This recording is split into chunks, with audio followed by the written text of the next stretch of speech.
ಎಲ್ರಿಗೂ ನಮಸ್ಕಾರ. Welcome to our channel Maruti sheep and goat farm Tavarekere. ಇವತ್ತಿನ ವಿಡಿಯೋದಲ್ಲಿ ಶ್ರೀಕೃಷ್ಣನ ಡ್ರೆಸ್ಅಪ್ ಹೇಗೆ ಮಾಡೋದು, ಹಾಗೆ ಅದರ ಜೊತೆಗೆ ಒಂದು ಪ್ರಾಪರ್ಟಿಯಾಗಿ ಯೂಸ್ ಮಾಡಿರೋ ಅಂಥ ಈ ಸರ್ಪ ಕೂಡ ಯಾವ ರೀತಿ ಮಾಡೋದು ಅಂತ ನೋಡೋಣ. ಏನ್ ಮಾಡ್ತೀಯಾ? ನಮ್ಮ ಮನೆ ದೇವರು ಆಂಜನೇಯ, ಎತ್ತಿದ್ರೆ ಗದೆ ಇಳಿಸಿದ್ರೆ ಒದೆ ಕೊಡ್ತಾ ಇರ್ತೀವಿ, ಇಸ್ಕೊತಾ ಇರ್ಬೇಕಷ್ಟೇ. ಮೊದಲಿಗೆ ಒಂದು ಕಾರ್ಡ್ಬೋರ್ಡಲ್ಲಿ ಈ ರೀತಿ ಶೇಪ್ ಮಾಡಿಕೊಂಡು ಅದಕ್ಕೆ ಬ್ಲ್ಯಾಕ್ ಕೈಟ್ ಶೀಟ್ನ ಅಂಟಿಸ್ಕೊಬೇಕು. ಅದರ ಮಧ್ಯ ಭಾಗಕ್ಕೆ ಮಾರ್ಕ್ ಮಾಡಿಕೊಂಡು ಅಲ್ಲಿ ಸಿಲ್ವರ್ ಕಲರಿಂದ ಪೇಂಟ್ ಮಾಡ್ಕೋಬೇಕು. ಪೇಂಟ್ ಹಸಿ ಇರುವಾಗ ಕಾಣಲ್ಲ, ಬಟ್ ಡ್ರೈ ಆದಮೇಲೆ ಕ್ಲೀನಾಗಿ ಕಾಣಿಸುತ್ತೆ. ಡ್ರೈ ಆದಮೇಲೆ ನೀವೆಷ್ಟು ಎಡೆಗಳು ಮಾಡ್ಕೊಂಡಿರ್ತೀರ ಅಷ್ಟು ಸರ್ಪಗಳು ಇಂಡಿವಿಜುವಲಾಗಿ ಕಾಣೋ ಥರ ಗೋಲ್ಡನ್ ಶೈನಿಂಗ್ ಟೇಪ್ ಅಂಟಿಸ್ಕೋಬೇಕು. ಅಂದರೆ ಎಷ್ಟು ಎಡೆಗಳು ಮಾಡಿರ್ತೀರ ಅದೆಲ್ಲನೂ ಮರ್ಜಾಗಿ ಒಂದೇ ಆಗ್ತಾ ಇರೋ ರೀತಿಯಲ್ಲಿ ನೀವು ಟೇಪ್ ಅಂಟಿಸ್ಕೋಬೇಕಾಗತ್ತೆ. ನೆಕ್ಸ್ಟ್ ಈಗ ಮಧ್ಯದಲ್ಲಿ ಏನು ಸಿಲ್ವರ್ ಕಲರಿಂದ ಪೇಂಟ್ ಮಾಡಿರ್ತೀರ ಅಲ್ಲಿಗೆ ಅಡ್ಡವಾಗಿ ಸೇಮ್ ಈ ಗೋಲ್ಡನ್ ಟೇಪ್ನೇ ಅಂಟಿಸ್ಕೋಬೇಕು. ನೆಕ್ಸ್ಟ್ ಇಲ್ಲಿ ಹಾವಿಂದ ಬಾಡಿಗೆ ಬಂದು ಥರ್ಮಕೋಲ್ ಯೂಸ್ ಮಾಡಿರೋದು. ಥರ್ಮಕೋಲ್ನ ರೌಂಡ್ ಶೇಪಲ್ಲಿ ಕಟ್ ಮಾಡಿಕೊಂಡು ಈ ರೀತಿ ಮಾಡ್ಕೋಬೇಕು. ಮತ್ತು ಥರ್ಮಕೋಲ್ ಥಿಕ್ನೆಸ್ ಎಷ್ಟಿದೆ ಅಂತ ನೋಡಿಕೊಂಡು 2 ಅಥವಾ 3 ಲೇಯರ್ ಥರ್ಮಕೋಲ್ನ ಒಟ್ಟಿಗೆ ಮಾಡಿ ಸ್ವಲ್ಪ ದಪ್ಪ ಮಾಡ್ಕೋಬೇಕಾಗತ್ತೆ. ಅಂದರೆ ಎಡೆ ಎಷ್ಟಿರುತ್ತೆ ಅದಕ್ಕೆ ಮ್ಯಾಚ್ ಆಗೋ ರೀತಿಯಲ್ಲಿ ಸ್ವಲ್ಪ ಥಿಕ್ನೆಸ್ ಕೊಡಬೇಕಾಗತ್ತೆ, ಅಂದರೆ ಸ್ವಲ್ಪ ದಪ್ಪದಾಗಿ ಮಾಡ್ಕೋಬೇಕು. ನೆಕ್ಸ್ಟು ಇಲ್ಲಿ ರೆಡ್ ಕಲರ್ ಪೇಪರ್ನ ಈ ಥರ ನಾಲ್ಗೆ ಶೇಪಲ್ಲಿ ಕಟ್ ಮಾಡಿಕೊಂಡು ಎಡೆಗಳ ತುದಿಗೆ ಅಂಟಿಸ್ಕೋಬೇಕು.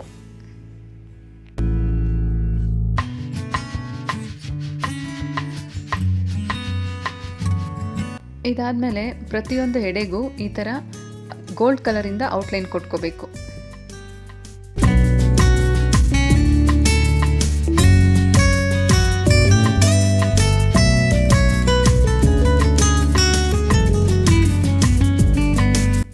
ನೆಕ್ಸ್ಟ್ ಈಗ ಕೃಷ್ಣನ ಹಿಂದೆ ಪ್ರಭಾವಳಿ ಕ್ರಿಯೇಟ್ ಮಾಡೋದಕ್ಕೆ ಗೋಲ್ಡ್ ಕಲರ್ ಶೈನಿಂಗ್ ಪೇಪರ್ ತೊಗೋಬೇಕು. ಅದಕ್ಕೆ ಎಡ್ಜ್ ಶಾರ್ಪಾಗಿ ಬರೋ ರೀತಿಯಲ್ಲಿ ಯಾವುದಾದ್ರೂ ಡಿಸೈನ್ ಕೊಡಬೇಕು. ಸೊ ಆ ಶೇಪ್ಗೆ ಕರೆಕ್ಟಾಗಿ ಆ ಶೈನಿಂಗ್ ಪೇಪರ್ ಕಟ್ ಮಾಡ್ಕೋಬೇಕು. ನೆಕ್ಸ್ಟ್ ಪೇಪರ್ ರೋಲ್ ಮಾಡಿಕೊಂಡು ಈ ಥರ ಪೇಪರ್ ಸ್ಟಿಕ್ಸ್ ಮಾಡಿಕೊಂಡು ಅದನ್ನು ಶೈನಿಂಗ್ ಪೇಪರ್ಗೆ ಹಿಂದ್ಗಡೆಯಿಂದ ಅಂಟಿಸ್ಕೋಬೇಕು. ನೆಕ್ಸ್ಟ್ ಈಗ ಪ್ರಭಾವಳಿ ಮಾಡೋದಕ್ಕೆ ಈ ಥರ ಕಾರ್ಡ್ಬೋರ್ಡ್ ಶೀಟ್ ತೊಗೊಂಡು ಅದಕ್ಕೆ ಬ್ಯಾಗ್ ಹೇಗೆ ಹಾಕೋತಾರೆ ಹೆಗ್ಲ ಮೇಲೆ ಆ ಥರ ಹಾಕ್ಕೊಳ್ಳೋ ಥರ 2 ಕಡೆಗೂ ದಾರ ಕಟ್ಕೋಬೇಕು. ಅದಕ್ಕೆ ಪೇಪರಿಂದ ಮಾಡಿರೋ ನವಿಲುಗರಿನ ಅಂಟಿಸ್ಕೋಬೇಕು.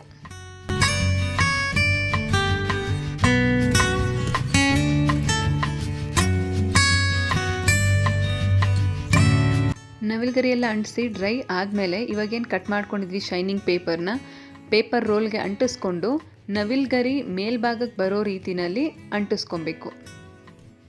ಅಂದರೆ ಅದು ಒಂದು ಲೇಯರ್ ಕ್ರಿಯೇಟ್ ಆಗಬೇಕು. ಫಸ್ಟ್ ಲೇಯರ್ ಎಲ್ಲ ನವಿಲ್ಗರಿ ಬರುತ್ತೆ, ಅದ್ರ ಮೇಲ್ಗಡೆ ಲೇಯರಲ್ಲಿ ಈ ಥರ ಗೋಲ್ಡನ್ ಶೀಟ್ನ ಅಂಟಿಸ್ಕೋಬೇಕು. 2 ಡ್ರೈ ಆದಮೇಲೆ ಕಾರ್ಡ್ಬೋರ್ಡ್ ಶೀಟ್ ಎಲ್ಲೂ ಕಾಣಿಸ್ದೇ ಇರೋ ಥರ ಸಿಲ್ವರ್ ಕಲರ್ ಶೈನಿಂಗ್ ಪೇಪರಿಂದ ಕಂಪ್ಲೀಟಾಗಿ ಕವರ್ ಮಾಡಬೇಕು. ಈಗ ಕೃಷ್ಣನ ಮೇಕಪ್ಗೆ ಫಸ್ಟು ಮುಖಕ್ಕೆ ಮೇಕಪ್ ಮಾಡ್ತಾಯಿದ್ದೀನಿ.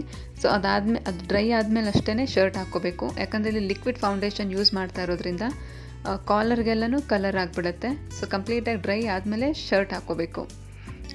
ನೆಕ್ಸ್ಟ್ ಕೈಗೆ ಕಾಲಿಗೆ ಎಲ್ಲ ಕೂಡ ಮೇಕಪ್ ಮಾಡ್ತಾಯಿದ್ದೀನಿ.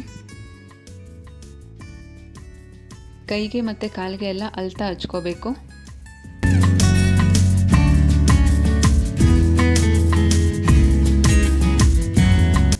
ಸ್ವಲ್ಪ ಉದ್ದವಾಗಿರೋ ಫ್ಯಾಬ್ರಿಕ್ ತೊಗೊಂಡು ಅದರಲ್ಲಿ ಧೋತಿ ಉಡಿಸ್ಬೇಕು.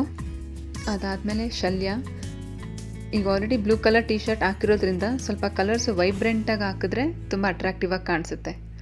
ನೆಕ್ಸ್ಟ್ ಜ್ಯುವೆಲ್ರಿ ಎಲ್ಲ ಹಾಕ್ಕೊಂಡು ಕೃಷ್ಣನ ಮುದ್ದಾಗಿ ರೆಡಿ ಮಾಡ್ಕೋಬೇಕು. ಇದು ಕೃಷ್ಣನ ಕಾಳಿಂಗ ಮರ್ದನ ಸನ್ನಿವೇಶವನ್ನು ತೋರಿಸೋದಕ್ಕೆ ಈ ಪ್ರಾಪರ್ಟಿ ಮತ್ತು ಈ ಲುಕ್ ಕ್ರಿಯೇಟ್ ಮಾಡಿರೋದು. ಮತ್ತು ಇಲ್ಲಿ ಯಾವುದೋ ಕಾಸ್ಟ್ಯೂಮ್ನ ಹೊರಗಡೆಯಿಂದ ಹೈಯರ್ ಮಾಡದೆ ನಮ್ಮ ಹತ್ರ ಇರೋ ಫ್ಯಾಬ್ರಿಕ್ಗಳನ್ನ ಯೂಸ್ ಮಾಡಿಕೊಂಡು ತುಂಬ ಚೆನ್ನಾಗಿ ರೆಡಿ ಮಾಡ್ಕೋಬೋದು. ಡ್ರೆಸ್ಅಪ್ ಮಾಡಿದ್ದು ಹೇಗಿತ್ತು, ನಿಮ್ಗೆ ಇಷ್ಟ ಆದರೆ ಒಂದು ಲೈಕ್ ಮಾಡಿ, ಹಾಗೆ ಕಮೆಂಟ್ ಮಾಡಿ. ಯಾರಾದರೂ ನಿಮ್ಮ ಫ್ರೆಂಡ್ಸ್ ಫ್ಯಾಮಿಲಿ ಸರ್ಕಲಲ್ಲಿ ಸ್ಕೂಲ್ಗೆ ಹೋಗೋ ಮಕ್ಳುಗಳ ಪೇರೆಂಟ್ಸ್ ಇದ್ದರೆ ಈ ವಿಡಿಯೋನ ಫಾರ್ವರ್ಡ್ ಮಾಡಿ. ಇದೇ ರೀತಿ ವೀಡಿಯೋಸ್ಗಳಿಗೋಸ್ಕರ ನಮ್ಮ ಚಾನಲ್ ಸಬ್ಸ್ಕ್ರೈಬ್ ಮಾಡ್ಕೊಳ್ಳಿ. Thank you.